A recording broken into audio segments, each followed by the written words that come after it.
अस्सलामुअलैकुम। मेरा देश महान। इंडिया जो है एक बहुत बेहतरीन कंट्री है। इंडिया में जो है अलग अलग मज़हब के लोग मिलजुल कर साथ रहते हैं। इंडिया में जो है बहुत अच्छी लीडरशिप चल रही है। इंडिया के जो लीडर है ख़ासकर नरेंद्र सिंह मोदी, वो कई नॉन मुस्लिमों के जो है माने हुए भगवान हैं। इंडिया में जो है बेरोज़गारी नहीं है। इंडिया में जो है बहुत खुशी से, बहुत बेहतरीन तरीके से मिलजुल कर इंडिया की जो आवाम है वो साथ रहती है। अब ये सारी वो बातें हैं जो गोदी मीडिया ने आप तक पहुंचाई है। अब इंडिया की हकीकत क्या है? क्या इंडिया उस तरह है जिस तरह बाहर की कंट्रियों में, दूसरी कंट्रियों में लोगों को दिखाया जा रहा है? इंडिया के हालात अब कुछ इस तरह हो गए कि जहां इंडिया को कहा जाता था कि ये संविधान पर टिका हुआ है, कानून पर टिका हुआ है, या इस देश का कानून बहुत स्ट्रॉन्ग है, उसी देश के जो लीडर्स हैं, ख़ासकर उसी देश की सरकार यानी बीजेपी, वही जो है कानून के ख़िलाफ़ काम करती है। जैसे एक मिसाल दे दूँ तो जब भी इनसे, बीजेपी से कभी भी इंडिया के अहम मुद्दों पर सवाल किया जाता है, चाहे फिर वो सवाल महंगाई का हो, रोज़गारी का हो, जॉब का हो, एजुकेशन का हो, या पानी का हो, राशन का हो, हॉस्पिटल्स का हो, इससे रिलेटेड और कई अहम मुद्दे, जब भी इनसे सवाल किया जाता है तो इनका सिर्फ एक जवाब होता है, वो है हिंदू मुस्लिम, हिंदू मुस्लिम। यहाँ वोट्स जात के नाम पर, धर्म के नाम पर मांगे जाते हैं। इस तरह के भाषण दिए जाते हैं कि हिंदू और मुसलमानों में आपस में लड़ाई हो जाए। प्राइम मिनिस्टर नरेंद्र सिंह मोदी का ही एक वीडियो जो अभी बहुत वायरल हो रहा है, जिसमें इन्होंने खुद अपने मुंह से मुसलमानों के बारे में जो है गलत अल्फाज कहे हैं।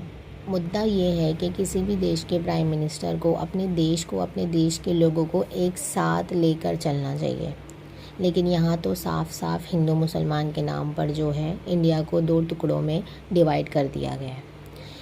अब यही नहीं, बीजेपी यही नहीं रुकी, बल्कि इन्होंने एक अहम मुद्दा ये उठा लिया कि मुसलमान जो है बीफ खाता है, बीफ मीट। और इस मुद्दे पर इन्होंने, इनके लीडर्स ने, बीजेपी के लीडर्स ने कई ऐसे जो है भड़काऊ भाषण भी दिए, जिसकी वजह से इंडिया के कई शहरों में ऑलमोस्ट हिंदू मुसलमान के लड़ाई झगड़े देखने मिल गए। लेकिन इन्हीं के लीडर का, बीजेपी के एक लीडर का ये बयान है कि अगर वो फिर से बीजेपी सत्ता में आती है, जीतती है, तो वो अच्छी क्वालिटी का बीफ मीट लोगों को देंगे। अब ये तो वही बात हो गई कि बिन पिंदे का लोटा, यहाँ भी लुढ़के वहाँ भी लुढ़के।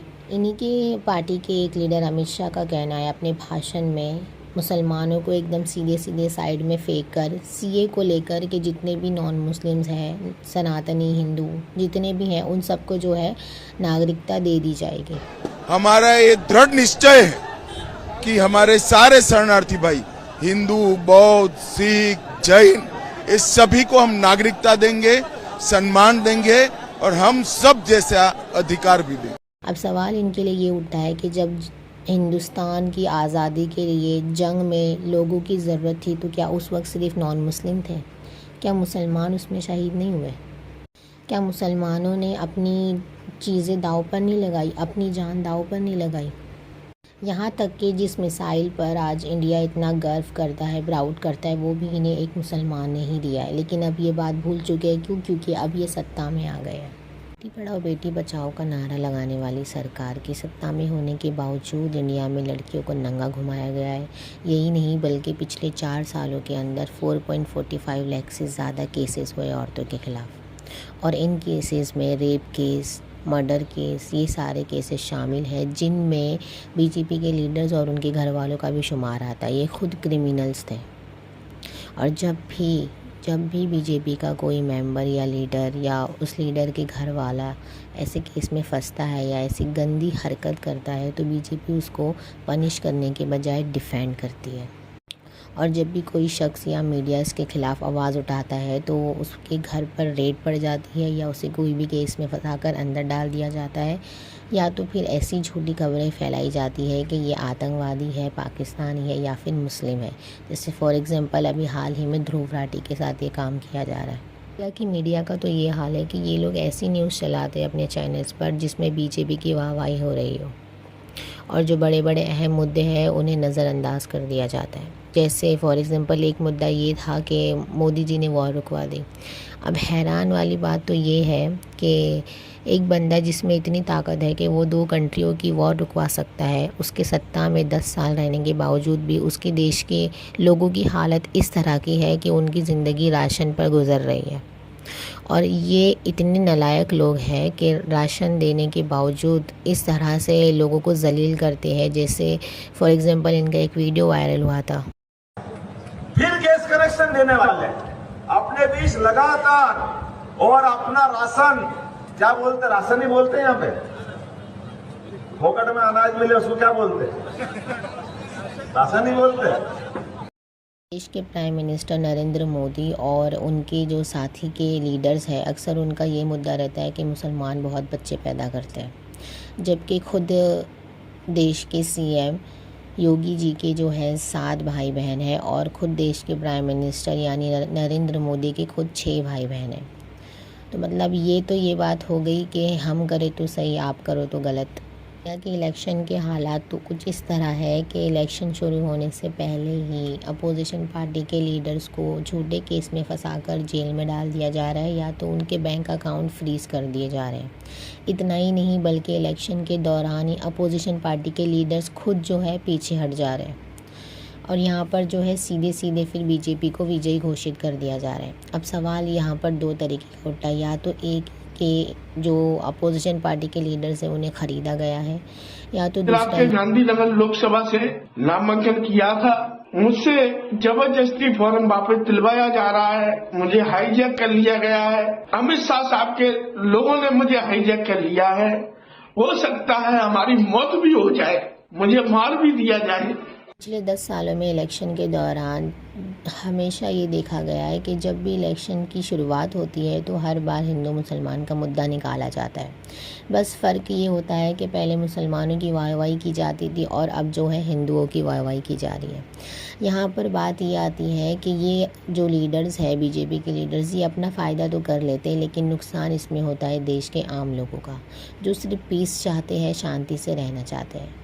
मेरे पास यहाँ पर जो है 2 वीडियो मैं आपके सामने शो करूँगी। एक जो है पहले का है जिसमें ख़ुद बीजेपी के लीडर्स, प्राइम मिनिस्टर मुसलमानों को सपोर्ट करते हैं, इस्लाम को सपोर्ट करते हैं, और एक वीडियो जो बात का है जिसमें मुसलमानों को नीचा दिखाया जा रहा है या फिर उन्हें तो सीधा देशद्रोही, आतंकवादी, घुसपैठिया घोषित कर दिया जा रहा है। मैं इस्लामिक विचारधारा के खिलाफ नहीं हूँ। So you are not against Islam? Not at all. और कोई भी अगर कोई हिंदू इस्लाम के खिलाफ है तो वो हिंदू नहीं है, क्योंकि हिंदू ने ये सिखाया है सर्वधर्म। गोल ले लेंगे, सबको वितरित कर देंगे। और पहले जब उनकी सरकार थी उन्होंने कहा था कि देश की संपत्ति पर पहला अधिकार मुसलमानों का है। इसका मतलब ये संपत्ति इकट्ठी करके किसको बांटेंगे? जिनके ज्यादा बच्चे हैं उनको बांटेंगे, घुसपैठियों को बांटेंगे। सारे मामले देखने के बाद तो यही बात साबित होती है कि इंडिया में भी जो है अब डिक्टेटरशिप हो रही है।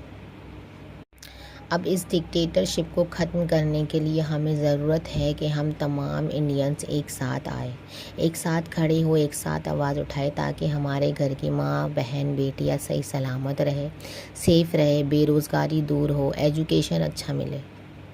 याद रखो, जब तक आप खुद की मदद नहीं करोगे कोई और आपकी मदद के लिए नहीं आएगा। इसीलिए आवाज़ उठाओ, अपना वोट सही लीडर को दो,